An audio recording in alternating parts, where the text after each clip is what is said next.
Ano novo, episódio novo saindo do forno. Já aqui comigo, Carlota Ribeiro Ferreira, Rafael Lopes, Benedita Sampaio Nunes. Feliz 2022, pessoal! Como é que foram as Bom festas? ano! Pois é, Bom Bom ano! ano! super ano! Mais um On The Record no ar, a nossa reunião editorial mensal para debater as pautas do momento, guiar os trabalhos da nossa newsroom e também os projetos da WinWorld como um todo. E aí, lembrando para todo mundo que a ideia aqui é sempre trazer o assunto que mais tem nos ocupado ou que vai ser a nossa grande aposta aí para as próximas semanas de trabalho. Então, sem enrolação, ano novo, trabalhos já a todo vapor, vamos às nossas pautas do dia. Começo por Benedita. Qual é a sua aposta? Qual é o seu grande assunto, Beni? Obrigada, Natália. Então, o grande assunto que eu queria trazer hoje e que tem muito a ver com muitos temas das nossas conferências, quer seja inteligência emocional, quer seja felicidade no trabalho, ou então o tema da nossa próxima Happy Conference sobre saúde mental em particular na vida profissional. Queria trazer este tema de mudar de profissão ou mudar de estilo de vida profissional. E porquê? Por três razões. Primeiro, porque é uma realidade que na nossa... Os membros da nossa equipa na WinWorld, todos nós atravessamos. Depois, porque foi uma experiência minha também, própria, na minha vida. E depois porque eu acho que é uma tendência que se vai acentuar muito nos próximos anos, que já se tem vindo a falar imenso, mas que eu acho que só se vai acentuar porque é um sítio para o qual caminhamos e que a sociedade e as empresas têm que se adaptar e encontrar as melhores formas de conseguir trazer todo o potencial desta nova tendência ao de cima. E, portanto, há aqui três realidades diferentes que levam a uma alteração do caminho profissional. A primeira é mudar de profissão mesmo, ou seja, um advogado de repente decidir aos 50 anos que vai estudar psicologia e o que lhe interessa é ser terapeuta e uns anos depois é um excelente psicoterapeuta, por exemplo.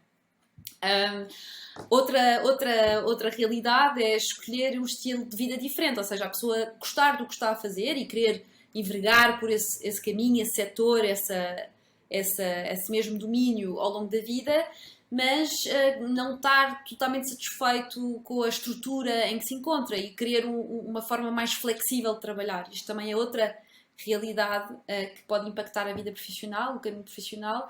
E a terceira é a questão de uma pessoa ter curiosidade e de gostar de muitas coisas na vida e, portanto, de não se conseguir contentar com um domínio e querer experimentar vários. Eu, no meu caso, gosto imenso deste tema e de falar disto porque reúne as três realidades. Portanto, trabalhava como advogada, saí porque tinha curiosidade por outras coisas e comecei a trabalhar com as conferências e com a área mais criativa da escrita.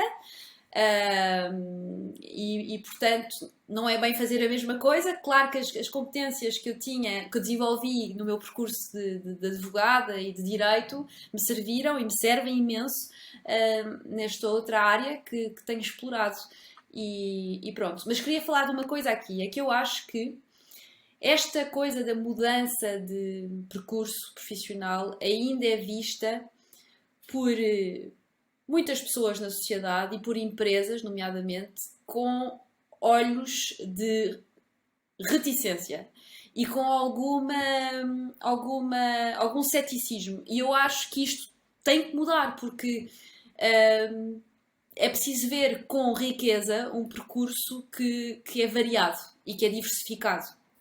E acho que há aqui um bocado uma mudança de mentalidade que tem que acontecer para as empresas conseguirem acompanhar bem esta nova tendência e conseguirem retirar desta nova tendência o melhor para elas e o melhor para as pessoas. Pronto, isto é uma questão. E também porque é que isto é uma tendência? Não só porque há um shift de mentalidades devido que já vinha antes da pandemia, mas que foi acelerado pela pandemia, das pessoas quererem mais flexibilidade, mais nem é mais necessariamente um work-life balance, não é necessariamente isso, acho que essa questão está um bocadinho ultrapassada, mas é quererem mais controlo e mais autonomia sobre as questões que se dedicam às quais se dedicam profissionalmente. E portanto querem controlar mais e ter mais autonomia sobre quando trabalhar, onde ou a partir de onde trabalhar, de que forma e para quem, para que projeto, para que fim específico. E pronto, que mais posso dizer sobre isto? Não sei onde é que vou acabar, se calhar vou ser dentista aos 65 anos.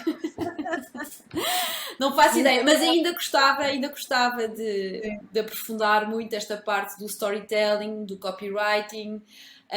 Gostava de estudar psicologia, gostava imenso de tirar design e adorava que vivêssemos numa sociedade em que esta vontade de diversidade seja aplaudida e não caracterizada como uma pessoa que está meio perdida. Pronto, é isto.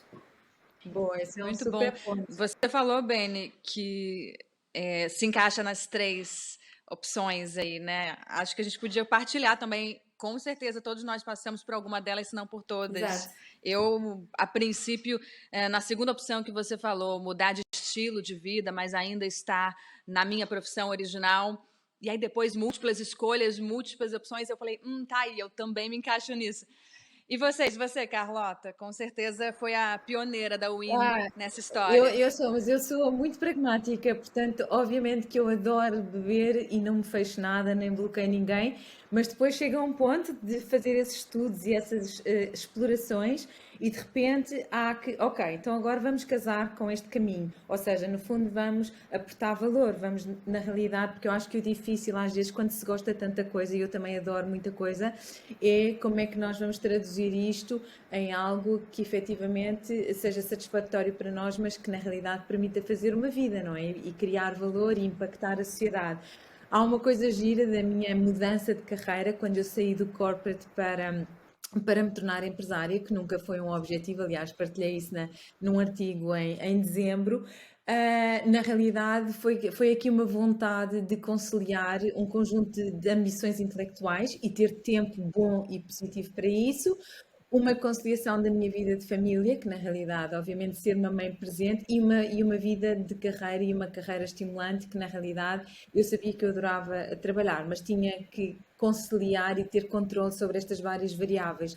E então fiz uma coisa fiz um Life and Business Plan e já apresentei em várias universidades, e a Natália no outro dia no artigo dela também falou um bocadinho disto, que é o que era o meu sonho de vida e o que era o meu modus vivendi, não é? E como é que eu começo, que caminho é que eu posso estruturar para efetivamente alinhar a minha forma de vida com aquilo que eu acredito que gostava que fosse a minha vida. E então criei esse Life and Business Plan e foi isso que no fundo depois deu origem ao InWorld, porque percebi que não havia nenhum sítio naquela altura para onde eu pudesse enviar o meu currículo. Portanto, ter essa visão, ok, de expressão, mudança, sem medo, olhar para trás, termos confiança naquilo que já fizemos, potenciarmos ou capitalizarmos nas nossas competências, no caso da Benedita que estava a falar há pouco, tudo aquilo que ela aprendeu em advocacia, a estrutura, a capacidade de ter múltiplos acessos a fontes de informação que tem que cruzar e, no fundo, criar uma narrativa e uma defesa.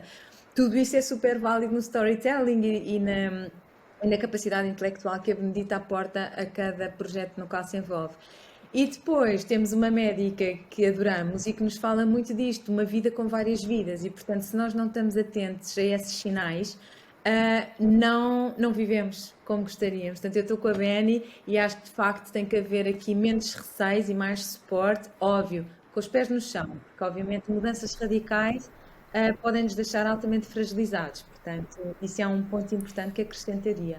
Eu também concordo, mas queria fazer até uma observação e aí depois até falar um pouco da minha experiência, que foi um pouco parecida com a da Beni, mas agora no exemplo da Carlota foi um pouco diferente, porque eu acho incrível esse Life and Business Plan e ter essa capacidade e esse direcionamento interno mesmo, de conseguir perceber o que você quer para a sua carreira e o que você quer para a vida pessoal. Isso às vezes vem muito também do background da pessoa, pessoas que crescem às vezes mais estruturadas e não que eu não cresci estruturado, mas, por exemplo, tem muitas vezes que as pessoas elas sentem que elas precisam mudar de vida, que elas não estão felizes, mas elas não conseguem ter dentro delas também o que elas querem. É uma sensação assim de completamente perdido. E como é que eu parto daqui para frente? Como é que eu vou criar, por exemplo, um Life and Business Plan se eu não faço ideia para onde eu quero ir, aonde eu quero chegar e como eu quero chegar? Eu passei por uma... Não, enfim, não foi tão dramático assim como vai... Mas eu cheguei a um ponto que foi entre 2014 e 2015 que eu só sabia que aonde eu estava eu não queria estar. Profissionalmente, pessoalmente, até de cidade e tudo. E eu não sabia como. Eu poderia ter algumas ideias. Talvez eu queira ser isso, talvez eu queira ser aquilo, talvez eu queira... E o que eu consigo perceber hoje, tipo, passados 6, 7 anos, foi que eu tive um grande momento da minha vida, que foi praticamente um ano ali no final de 2015 e quase 2016 inteiro, que eu passei só desconstruindo. Ou seja, a minha mudança de vida, ela não foi buscando uma construção, ela foi através de uma desconstrução completamente. Quem eu era não quem eu era enquanto pessoa, mas assim, muita coisa pessoal foi desconstruída, família, cidade, raízes, profissão, o que eu achava que eu tinha que ser profissionalmente, o que eu achava que eu tinha que ser enquanto filho, neto, enquanto profissional. E depois que eu acho que eu consegui desconstruir, quando tinha já várias peças quebradas, eu consegui ir experimentando algumas coisas e eu fui buscando peças diferentes para aos poucos e me montando. Aí eu sinto, por exemplo, que hoje em dia eu tô, graças a Deus, num momento de vida pessoal e profissional que eu consigo, por exemplo, estabelecer esse business and life plan. Eu agora consigo ver, ok, aonde eu quero chegar e como eu quero estar vivendo e agora já me sinto capacitado, mas nesse período de transição eu fiquei completamente perdido e desconstruído até. Aliás, é uma coisa que eu tinha aqui nas minhas notas para falar também, mas que tem a ver com isso, Rafa, que é neste caminho e havendo esta diversidade, estas diversas possibilidades e vontades das pessoas, faz muita falta e fez-me muita falta ter, nessas alturas mais críticas, um aconselhamento, um mentor. E eu acho que o tema da mentoria e dos mentores é um tema que se calhar está um bocadinho adormecido nesta altura e que tem um enorme potencial para ajudar as pessoas a encontrarem o seu caminho e podem ser mentores e podem ser encontrados na universidade, em empresas, em família, mas falta um bocadinho, ainda não ouvi nada assim muito bem pensado, uma oferta de mentoria extremamente bem pensada. Sinto que até na universidade as pessoas estão um bocado perdidas, não sabem bem por onde vão. Aqueles testes psicotécnicos de qual é que é a tua orientação profissional estão um bocadinho ultrapassados. Agora a realidade é outra, já não são 3 opções de carreira, é muito mais complexo do que isso. E claramente faz falta aí esse apoio e é também uma oportunidade no futuro. E agora só tomando nesse ponto do Rafa, que eu acho que é importante, eu antes de saber para onde é que quero ir, eu sei para onde não quero. Ou seja, e aliás, o meu pai no meu casamento fez um discurso enorme que era tipo, a Carlota, se às vezes não sabe para onde é que quer ir, ela sabe perfeitamente onde não quer. E eu acho que às tantas é não ter medo dessa insatisfação. E a minha mãe, aí a Benedita tem razão, a minha mãe sempre foi uma alta promotora quando eu às vezes dizia, ai mãe, estou insatisfeita, que chatice. E a minha mãe, não faz mal, a insatisfação é o motor da mudança. É não termos medo disso. Portanto, eu acho que a partir daí dessa desconstrução que tu falas, desse assumir da insatisfação, é que vão surgindo as pistas.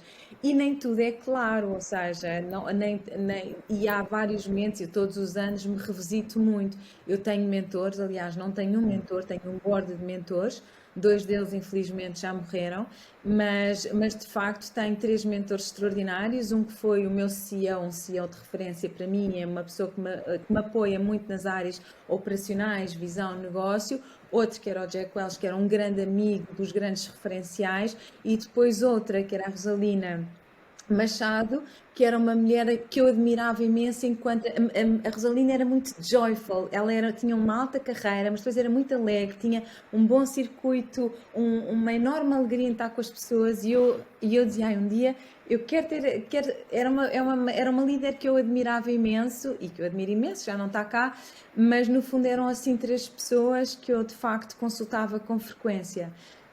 No caso da Rosalina e do Jack, tipo 1 ou 2 vezes por ano. No caso do Miguel, claramente com mais frequência e em qualquer aflição. Mas eu acho que isso dos mentores, Benedita, a Professional Women Network tem um programa de mentoria e de apoio que está bastante organizado e estruturado. E eu acho que vale a pena porque as pessoas realmente falam um pouco disso. E há uma diferença entre mentoria e coaching, e ambas são muito importantes. Coaching é um processo mais estruturado, mas eu acho que sim, sou super a favor, e mesmo quando pensamos sobre mudanças, e não é só mudanças radicais ou de carreira, crescimentos, avanços, novos desenvolvimentos de estilo de liderança, etc., pedir ajuda é fundamental, mesmo. Boa. Vamos trazer então mais uma pauta e vamos trazer para a mesa outra grande questão, eu acho, do nosso tempo, que está impactando como as empresas, como as marcas se posicionam. Estou fazendo gancho para passar a palavra para você, Rafa. Qual é a sua pauta? Obrigado, Nath. Então, eu quis trazer um tema, na verdade, uma notícia que aí levanta esse tema de novo para a gente debater e aprofundar, que é o uso das redes sociais, o impacto do uso dessas redes sociais na saúde mental. E como que as empresas podem pensar em estratégias ou caminhos diferentes para fazer um bom uso dessas redes sociais quando elas fazem suas estratégias de marketing, venda ou aproximação com o seu público.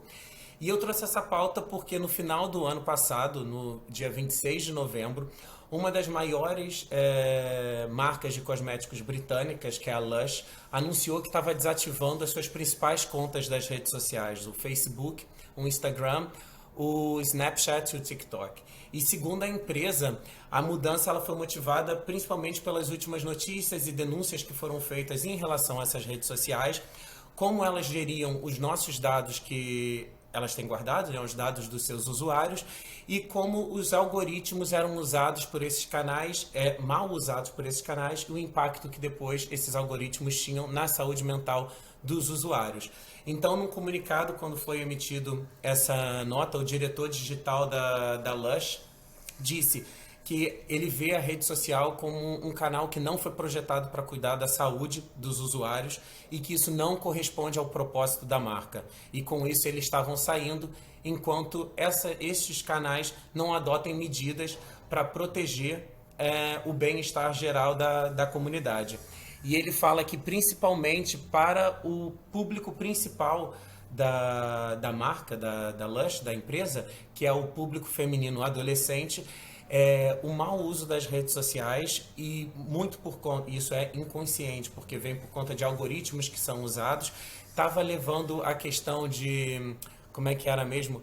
Transtorno dismórfico corporal, ansiedade e depressão. E o que aconteceu, o que mais motivou eles a saírem e fazerem esse statement contra esses canais das redes sociais, foi porque nas últimas investigações mostraram que o Facebook e com isso as suas plataformas, principalmente o Instagram, sabia dos efeitos e do que estava sendo causado e não estavam tomando medidas ativas para reverter esse quadro. Então, não é a primeira vez que essa marca tenta sair das redes sociais. Em 2019 houve uma primeira tentativa, mas depois, por conta da pandemia, e eles mesmos admitem, com medo até de ficar de fora da onda e das vendas, eles continuaram lá, mas com as últimas notícias recentes eles falavam que não fazia mais sentido e era contraditório uma marca que vende bem-estar, autocuidado e amor próprio tá num canal que eles acreditam que é o oposto disso. O que eu achei interessante, que eu quis trazer para cá, foi porque algumas outras marcas antes já haviam feito essa decisão de fazer uma detox ou de desaparecer das redes sociais. Porém, a grande maioria a gente sempre notava que passava por uma estratégia de marketing. Para um rebrand, principalmente marcas de luxo, ia mudar o diretor artístico, ou então vão mudar a imagem, e aí para depois poder fazer um relançamento com mais força. Essa é uma das primeiras vezes que eu vejo uma marca tão grande fazer um statement tão forte dizendo que vai sair não por estratégia de marketing, mas por uma questão de posicionamento ético, moral contra o uso dessas redes sociais. E aí você, hoje em dia, porque eu acho que está tão já enraizado dentro do nosso modo de vida estar presente nas redes sociais e se comunicar através das redes sociais, que quando a gente vê uma coisa dessa, a gente fica completamente, tá, o que vai ser o futuro dessa marca? Como é que ela vai fazer? E eles disseram que não só eles têm uma estratégia de marketing para contrapor isso, mas como também eles reconhecem que eles já têm uma base de uma comunidade tão grande e uma marca tão bem estabelecida que eles podem se dar a esse luxo para poder sair das redes sociais. Então, como a gente, enquanto usuário, pode se proteger, pode estar mais consciente para nós mesmos, para a nossa família, para os nossos filhos, como a gente, empresa, pode fazer um bom uso das redes sociais para não ir de encontro aos nossos propósitos, aos nossos valores e ao que a gente vende ou enfim, ou oferece. E se não isso, será que existe futuro para marcas além das redes sociais? Não sei, várias questões levantaram assim na minha cabeça e eu quis trazer para cá porque foi uma coisa que saiu tanto na mídia que não sei se isso também não vai ser o começo de um novo movimento, não sei se é uma coisa, talvez uma tendência para a gente prestar mais atenção agora, enfim. E aí, Tem adoraria muitos saber. lados para pensar Super interessante. e entender se é uma boa estratégia de fato, né? Dá para pensar sobre vários ângulos. O que vocês acham? É uma boa estratégia sair ou lutar com aquela, se você não pode combater o inimigo, una-se e tenta mudar o sistema? É muito complexo, né? Eu acho que isto depois vai tocar, há um ponto em que toca num ponto, na pauta que eu vou trazer, que tem a ver com a tecnologia, que é, à medida que vai havendo desenvolvimentos tecnológicos, e seja dos algoritmos, seja da personalização das redes, etc., deveria haver com mais intensidade também toda a parte da promoção e de consciência que se tem que ganhar sobre as tecnologias, senão as tecnologias tomam conta de nós. E eu acho que não sei se será. Percebo a estratégia da empresa e da marca, acho que inclusive pode ser um sinal importantíssimo para o mercado e para os mídias, no sentido de alertar e de divulgar e de passar todos estes desvios comportamentais e de saúde que estão a acontecer, mais ainda nas populações mais jovens.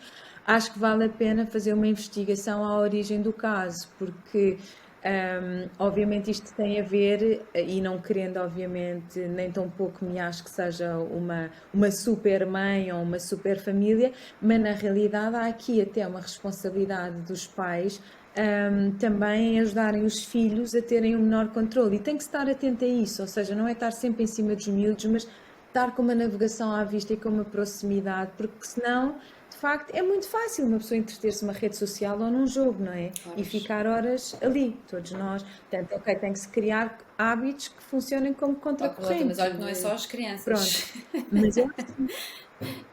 Pois não é só Os as crianças, adultos, exatamente, mas o como o meu Rafa deu ali um pai, para ênfase tirá-lo de ao fora. target de marca.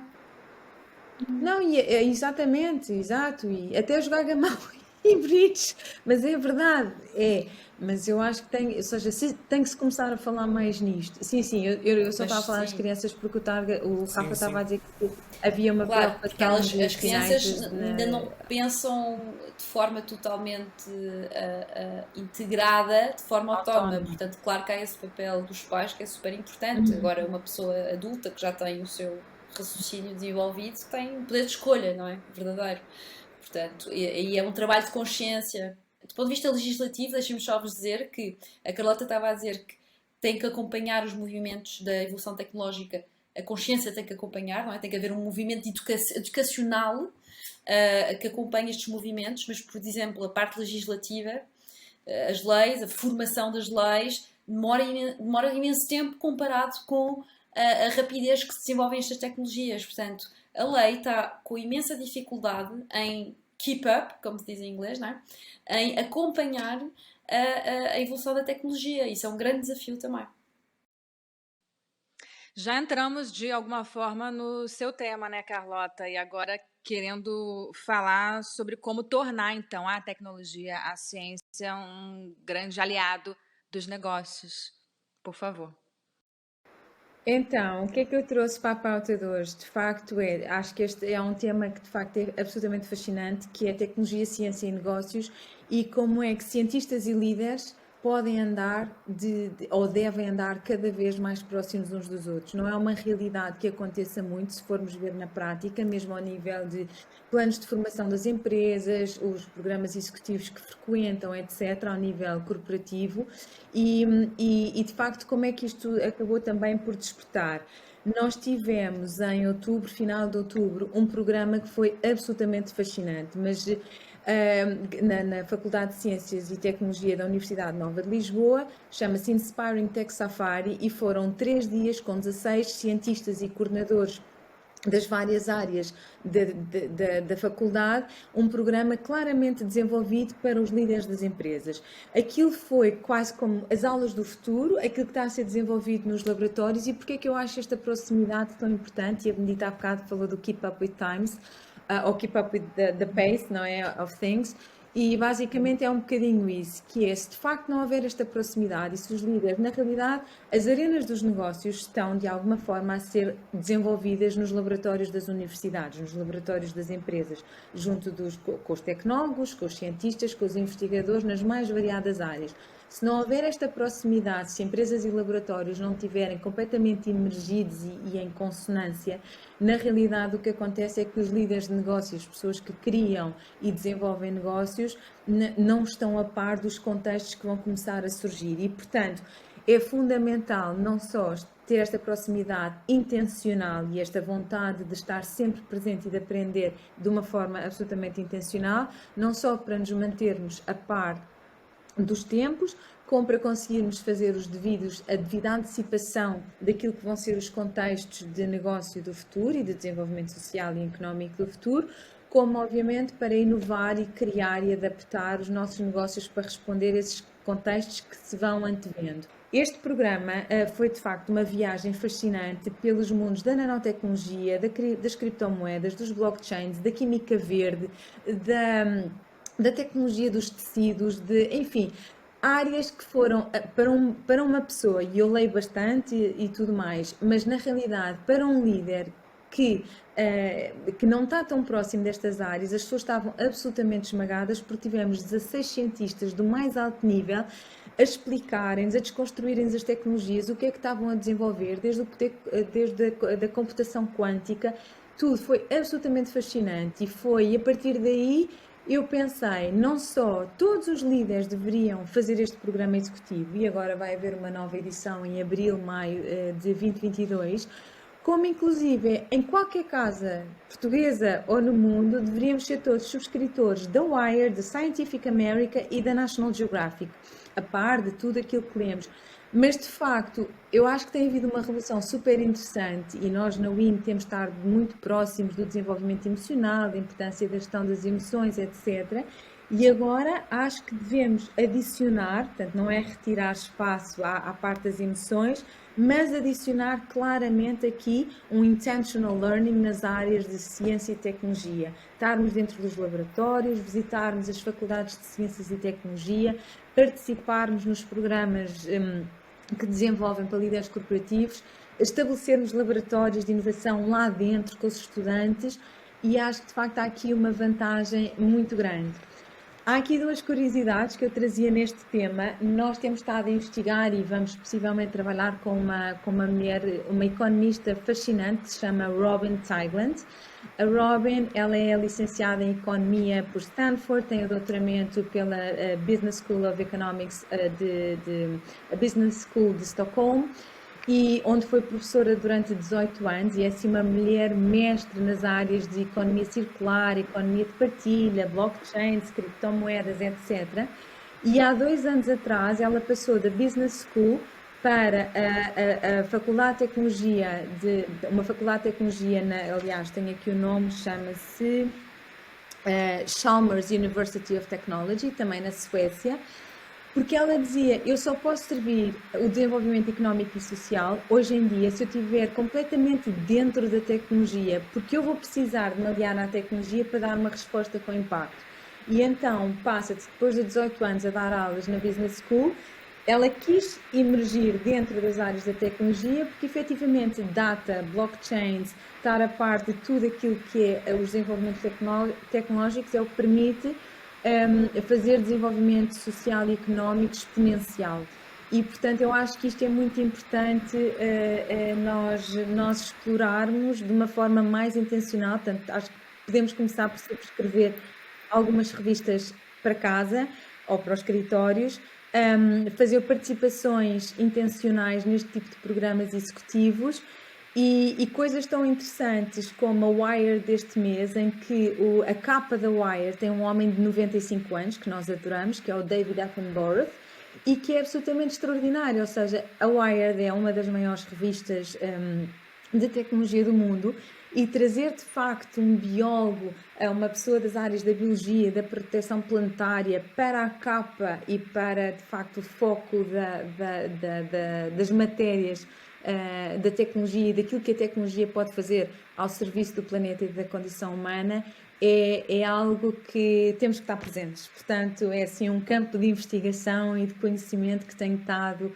a explorar bastante, e de facto seguir um bocadinho a Robin Thailand, que é muito visionária nessas áreas, estarmos mais próximos e estarmos dentro de faculdades de ciências e tecnologias e dentro do conhecimento e próximos de cientistas nas mais variadas áreas, acho que é fundamental. Concordo. Muito. Quem sabe ter um mentor desse perto da gente. É verdade, né, é verdade. É muito importante e concordo perfeitamente. Quer dizer, estamos...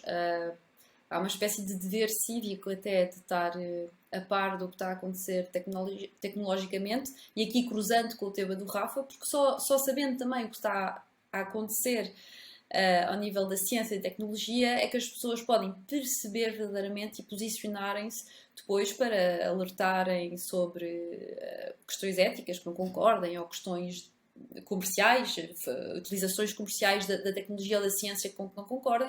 Se as pessoas não estiverem a par das coisas, como é que ou seja, a evolução vai acontecendo, mas de forma um bocadinho desfasada.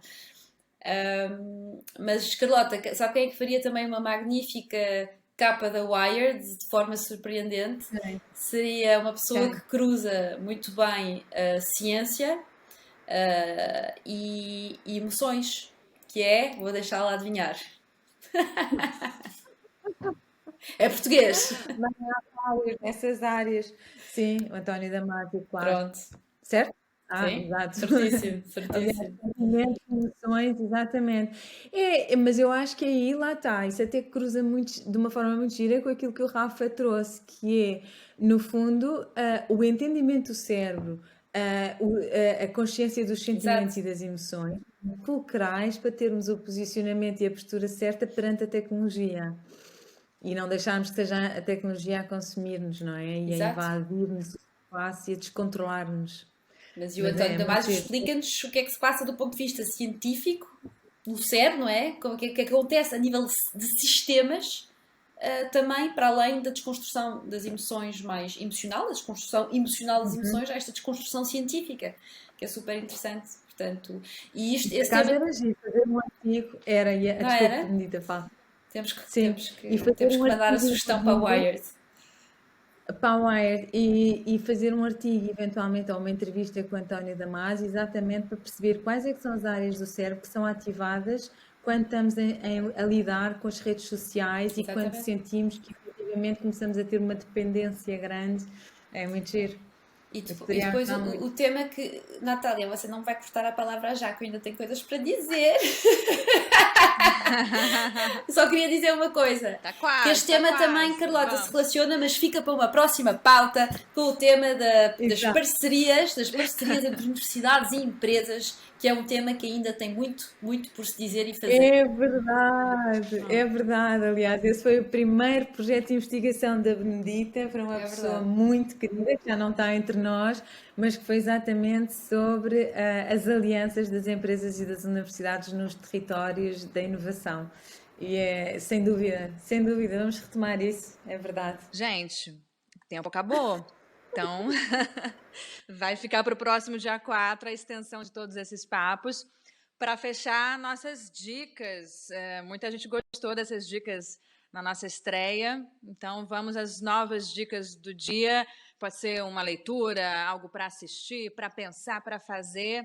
Por favor, quem começa? Eu posso começar. Então, vá. Olha, a minha dica para esse início de ano, final de ano é sempre uma boa época para a gente parar e repensar a nossa vida e o que a gente quer, e muito de encontro com o que a gente falou aqui sobre mudança de carreira e de vida, de propósito, e até com o último artigo que você publicou, Natália, que quem está escutando esse programa e não leu ainda é uma ótima oportunidade para ir lá e ler, porque é bastante inspirador e interessante. Mesmo. Qual é o título, Natália, ainda?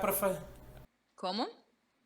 O título do seu artigo. Diga aqui o título do seu artigo. O título é What's Your Purpose?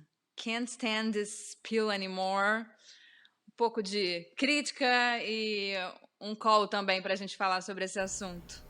Então, fica aí a dica para irem lá, ler e fazer um exercício vocês mesmos nesse início de ano, de pensar qual é o seu propósito para a sua vida pessoal, para a sua carreira, se está alinhado, como é que você pode fazer o seu business e life plan, por exemplo, como a Carlota falou, aonde você pensar onde você quer chegar, como você quer chegar, definir prioridades, cuidar bastante de como você vai usar o seu tempo, enfim, é isso. Começar o ano alinhado, com planos e propósito.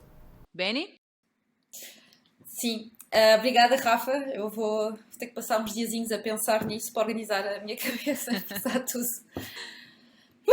Muito compactado, mas pronto. Obrigada pela dica. Eu queria partilhar uma dica de um documentário que vi há pouco tempo, que eu achei extraordinário mesmo. Incrível. Foi dos comentários mais genuínos e bonitos que vi na vida.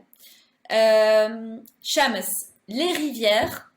É em francês, mas tem subtítulos em inglês e noutras línguas. Ou seja, Os Rios. Em inglês, The Rivers. E é um documentário de uma francesa de origem vietnamita chamada Mai Hua. Vou-vos mostrar aqui no telemóvel a imagem. É Les Rivières da Mai Hua. E é ela filmou durante anos, está na internet, encontra-se em sites, no Vimeo talvez também, é incrível. Ela filmou durante alguns anos a dinâmica familiar dela. Com a mãe, a relação com a mãe, a relação com a avó, a relação da mãe com a avó, a relação com a filha, isto tudo numa procura de perceber, ou seja, aquilo que passa através das gerações, através das mulheres de cada geração da família dela, e perceber as dinâmicas que se repetem em cada geração. Mas está extraordinário, vale muito a pena ver. E a grande mensagem que eu retirei daquele documentário foi o amor transforma. O poder do amor transforma. Vão ver a transformação da avó dela com base no amor que a família lhe deu. Vão ver. Que lindo, já quero ver muito. Também eu, aliás. Agora, exatamente, vou agarrar nisso. Isso é dica, Carlota, Mesmo. para a gente fechar. Então, a minha dica, eu até trouxe 3 dicas. Pronto, eu adoro trazer, se calhar até, não, trouxe, ainda não li, mas trouxe os meus livros de Natal e basicamente trouxe o que é que neste Natal acabei por, eu adoro Chico Buarque e entretanto saiu um novo livro dos Anos de Chumbo, isto até seguindo aquela dica que falámos na edição passada de facto ter sempre um bocadinho de offline à mão, bem à mão, e portanto ter de facto esta presença. E agora, Chico Buarque, já li muito sobre ele, eu adoro poesia brasileira e obviamente que agora com a equipa no Brasil, o desenvolvimento todo das áreas e das operações no Brasil, tudo quanto sai, sabe mesmo bem ler este tipo de livros e este acabou de sair, portanto está ótimo. E depois, obviamente, as memórias não podiam, um livro, está ao nível do Obama, são assim, nem sei quantas mil páginas é que são, mas obviamente as memórias de um homem que foi meu presidente, que é o Francisco Pinto Balsemão, presidente da empresa, fundador e presidente da empresa. Eu sou uma mulher de mídia que adora mídia e tenho uma admiração gigante por este senhor, que além disso foi um grande político português e, portanto, estou super curiosa de ler as memórias e eu gosto imenso destas biografias políticas cruzado com a economia e com tudo isso. Portanto, são assim duas grandes leituras que ainda não li, mas que sugiro, pronto.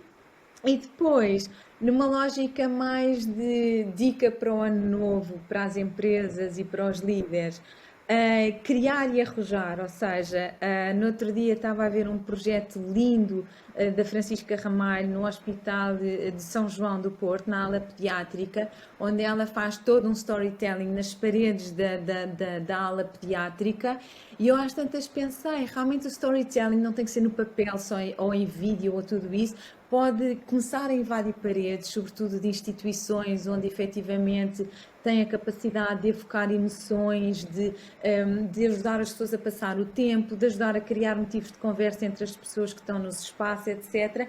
E quem diz hospitais, diz obviamente fábricas, diz escritórios, não é uma coisa invasiva, mas não vamos ousar, vamos ir mais longe e até usar paredes para efetivamente contarmos histórias. E pronto, eu acho que é para arrancar o ano, são assim, leituras e ousadia. Muito bom. Esse trabalho, esse projeto da Francisca tá incrível e traz uma leveza para a ala pediátrica do hospital, que é uma coisa linda. Isso eu acho que é o tipo de coisa que pode fazer completamente a diferença no tratamento, principalmente de crianças. Tá realmente de parabéns, é lindo. Muito bom. Francisca, que é uma das nossas grandes designers na Winworld, não é?